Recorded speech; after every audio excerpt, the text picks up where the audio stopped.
മഴ എന്നും നമുക്ക് ഗൃഹാതുരമായ കുറേ ഓർമ്മകളാണ്. പക്ഷേ മഴക്കാലത്ത് നമ്മുടെ വീട്ടിലും പരിസരങ്ങളിലും യഥാർത്ഥത്തിൽ സംഭവിക്കുന്ന എന്താണെന്ന് അറിയാമോ? മഴക്കാലമായല്ലോ ബ്രോ, നമുക്ക് പൊളിക്കണ്ടേ? യെസ് ബച്ചു, ഈ വീടിനുള്ളിൽ തുറന്നു വെച്ചിരിക്കുന്ന ശുദ്ധജലം, ഫ്രിഡ്ജിന് പിന്നിലെ ട്രേയിൽ കെട്ടിക്കിടക്കുന്ന വെള്ളം, പിന്നെ ചെടിച്ചട്ടികളിലും ഫ്ലവർ വേസിലുമുള്ള വെള്ളം, കെട്ടിക്കിടക്കുന്ന മഴവെള്ളത്തിലും ഓടകളിലെ മലിനജലത്തിലും നമുക്ക് മുട്ടയിട്ട് പെറ്റു പെരുകാനുള്ള സൗകര്യവുമുണ്ട്. കണ്ടല്ലോ അല്ലേ? ഇങ്ങനെ സംഭവിക്കാതിരിക്കാൻ നമുക്ക് പലതും ചെയ്യാനാവും. കുടിക്കാനുള്ള ശുദ്ധജലം എപ്പോഴും അടച്ചു വെക്കാൻ ശ്രദ്ധിക്കുക. ഫ്രിഡ്ജിന് പുറകിലുള്ള ട്രേ, ചെടിച്ചട്ടികൾ ഇതൊക്കെ ഇടയ്ക്കിടയ്ക്ക് വൃത്തിയാക്കി സൂക്ഷിക്കുക.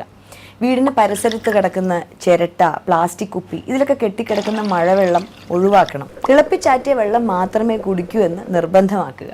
വരൂ, ഈ മഴക്കാലത്ത് കേരളത്തിൽ നിന്നും പകർച്ചവ്യാധികളെ തുരത്താം. പ്രതിദിനം പ്രതിരോധം സൃഷ്ടിക്കാം.